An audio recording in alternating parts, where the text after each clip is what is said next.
Guys, আজকে সকাল সকালে ভিডিও করতে শুরু করে দিয়েছি। আজকে ওয়েদারটা কত সুন্দর, কত নরম ওয়েদার।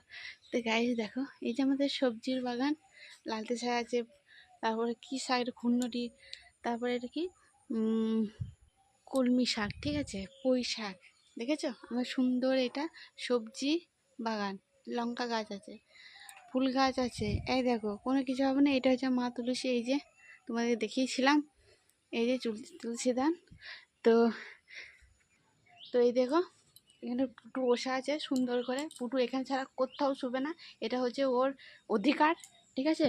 বদ ছেলেটা এখানেই শুবে, কোথাও কোথাও কোথাও কোথাও শুবে না। হ্যাঁ, এখানটাতে ওকে শুয়ে থাকতে হবে পাপোশটাতে। আর চলো তোমাকে যে ভিডিওটা করলাম সেটা আমার রান্নাঘর। আর দেখো গাইস, এটা হচ্ছে আমার ছোট্ট একটা রান্নাঘর। কেমন হয়েছে অবশ্যই জানিও। তার আগে তোমাদের উনুনটা, এটা হচ্ছে তোলা উনুন, ঠিক আছে। আমি আগে গুলে রান্না করতাম, ঠিক আছে। এখন গুল পাই না বলে গুলে রান্না করি না। আর এই যে আমার উনুনটা কেমন হয়েছে অবশ্যই কমেন্টে জানাবে, ঠিক আছে। কত সুন্দর উনুন করতে পারি বলো তো। এই দেখো, আর বুদ্ধিটা দিয়েছে আমার বর, আর উনুনটা করেছি আমি। উনুনটা দেখো গাইস কেমন হয়েছে। আজকে প্রথম উদ্বোধন করব, এখানে রান্না করব। আর বাইরে যেহেতু রান্না করছিলাম, এখানে খুবই অসুবিধা হচ্ছিল। তো গাইস টাটা, আজ থেকে শুরু করছি।